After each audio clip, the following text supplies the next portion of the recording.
아인슈타인은 말했습니다. 나는 3차 세계대전이 어떤 무기로 치러질지 모른다. 하지만 오늘 3차 세계대전이 어떤 무기로 치러질지 예상할 수 있게 되었습니다. 여기 두 권의 책을 참고하여 내용을 재구성해 봤습니다.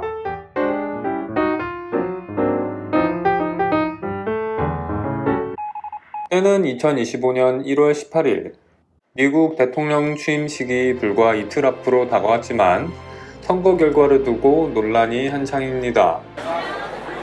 민주당과 공화당의 두 후보가 서로의 승리를 주장하며 각자의 취임 선서를 준비하는 가운데 수백만 명의 양측 지지자들이 거리에서 충돌하는 등 미국은 내적으로 혼란의 도가니입니다.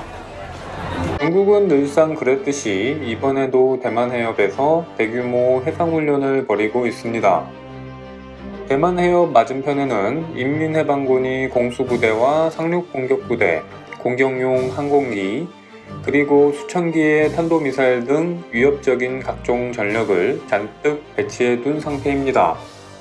중국 공산당 최고 지위에 오른 지 이제 13년이 된 시진핑은 중국의 전진을 늦추려는 자는 누구든지 강철 만리장성에 머리가 깨질 것이라고 말하곤 했었는데요. 비록 국내 상황은 혼란스러울지라도 서태평양 항공에는 여전히 미국의 정찰 위성이 중국 군사 동향을 감시하고 있고 세계 최고 수준의 신호정보 수집 역량을 통해 중국군이 대규모 병력을 동원하고 있음을 포착합니다. 그러나 미국의 분석가들은 이번에도 그저 상습적인 무력 위협 중 하나라고 판단합니다.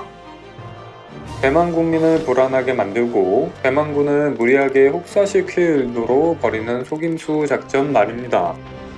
다만 이번에는 미국이 크게 오판하고 있었습니다. 19일 아침이 되자 중국이 수많은 중단거리 미사일로 대만 전역의 비행장, 정부청사, 군사시설물을 무차별적으로 폭격하는 한편 중국의 H-6K 폭격기가 첨단 제트 전투기 2대의 호위를 받으며 대만과 필리핀 사이를 지나 괌으로 향합니다. 이윽고 목표가 타격 범위 안으로 들어오자 정밀 유도 미사일을 발사해 앤더슨 공군기지를 공격하고 대폭발이 일어나 서태평양에 있는 미 공군 중심 거점이 초토화됩니다.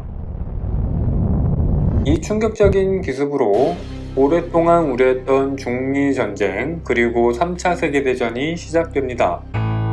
오키나와에 있는 미군 기지 또한 쑥대밭이 되었으며 인근 해역에 있던 로널드 레이건함은 대함탄도미사일의 직격탄을 맞았습니다. 침공에 앞서 대만에 은밀히 침투한 중국 특수부대는 대만의 인프라를 파괴하고 대만 고유 지도자들을 살해해서 정부 최고의사기구를 제거하고 국민의 공황 심리를 조장합니다. 중국의 해커들은 대만의 전력망을 마비시키고 미국의 위성을 도용하는 한편 서방을 혼란스럽게 만들 역정보 활동을 전개합니다. 훈련 중이던 중국 함대는 이제 태세를 전환해 대만의 서부 해변에서 상륙작전을 개시하고 중국의 민간 페리선이 갑자기 소형 수륙 양용 상륙정을 쏟아내고 중국 본토에서는 공수부대가 수십만 명에 달하는 주력 공격부대의 길을 열기 위해 대만의 비행장과 항구를 점령할 준비를 합니다. 우려했던 대만 침공이 시작됨과 함께 미국의 대응 전력을 목표로 중국의 다방면의 공격도 시작됩니다. 개전 초기에는 익숙한 형태의 무기들로 싸우게 될 것 같습니다. 지상에서는 4세대 전차들로 이루어진 사상 최대 규모의 전차전이 벌어지고 헬기와 더불어 드론을 이용한 공격도 활발하게 벌어질 것 같습니다. 해상에서는 2차 세계대전 이후로 다시 한번 강대국 간의 대규모 해전이 벌어지며 공중에서는 각국의 5세대 전투기들이 뒤엉켜 세계 최강의 전투기 자리를 두고 겨룰 것 같습니다. 전투가 본격화되면 양측에서 상대방의 위성자산을 공격하기 시작하고 미국에서는 더 이상 걸프전과 러시아, 우크라이나 전쟁에서 보여준 우월한 위성 감시 체계를 마음껏 활용하기가 어렵게 될 것 같습니다. 전장에서는 바야흐로 다시 한번 짙은 안개가 드리우죠. 이어서 3년이라는 시간이 흐른 뒤의 모습을 한번 살펴보겠습니다. 지난 기간 동안 세상에는 많은 변화가 있었습니다. 각국의 무기는 1년 내지 수개월 단위로 발전했으며 전장에는 이제 장갑보병과 로봇이 활용되고 있습니다. 곳곳에는 무인기들 간의 대규모 전투가 벌어집니다. 뿐만 아니라 하늘에는 세계 어느 곳이든 1시간 내로 도달할 수 있는 수천 대의 극초음속 무인 항공기들이 제공은 물론 적국의 위성을 요격하는 임무에도 투입되고 있습니다.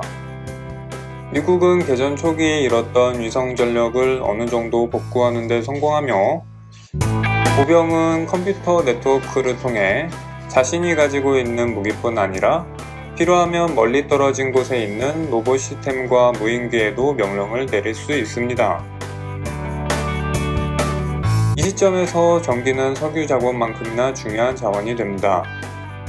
강화복은 전기로 가동하기 때문에 매일 충전하거나 육중한 배터리를 교체해야 하고, 비록 축전 기술은 엄청나게 발전했지만 배터리에는 여전히 한계가 있습니다. 따라서 발전소에 연결된 전력망이 핵심적인 자원이 되며 양측은 서로 이를 파괴하거나 지키기 위해 혈안이 됩니다. 전력망은 물론 발전소가 파괴되면 전력 부족으로 공세에 큰 지장이 생기기 때문입니다. 이쯤 되면 민간에서의 정전은 일상 다반사가 될 것 같습니다. 조지 프리드먼의 100년 후에서는 2050년쯤이면 미국은 우주에서 전기를 지상으로 수송할 수 있는 기술이 생길 거라고 하는데요. 다만 예시로 든 시기가 지금으로부터 불과 몇 년 후의 미래인 만큼 해당 부분은 본 영상에서는 제외했습니다.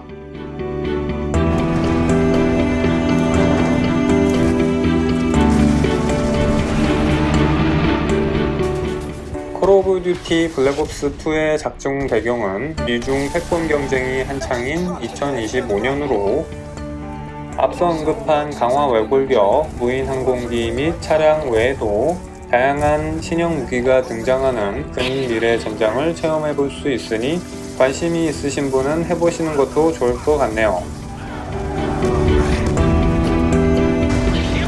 영상을 마치면서 한 가지 질문을 드리겠습니다. 여러분이 생각하시기에 만약 3차 세계대전이 일어난다면 이 전쟁의 승패는 어떻게 될 것 같으신가요? 예상하시는 전쟁의 결말을 댓글로 남겨주세요.